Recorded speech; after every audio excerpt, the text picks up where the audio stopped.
Son günlər azyaşlılar və gənclər arasında infarkt səbəbindən ölüm sayıları artıb. Sizcə buna əsas səbəb nədir?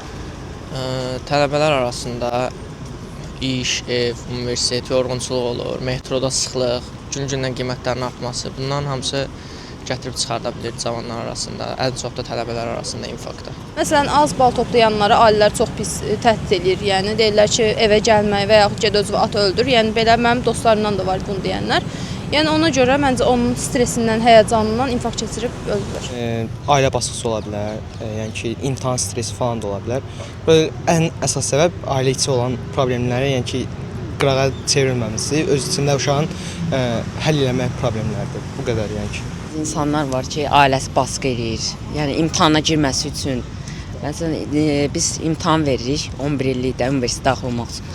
Ailəm baskı eləyir ki, yəni bu universitetə girməlisən də məcbur. Yəni gənclərdə ona görə belə səbəblər artır ürəklə bağlı. Qidalar məsələn infarkta səbəb ola bilər. Psixoloji problemlərdir, evlə bağlı.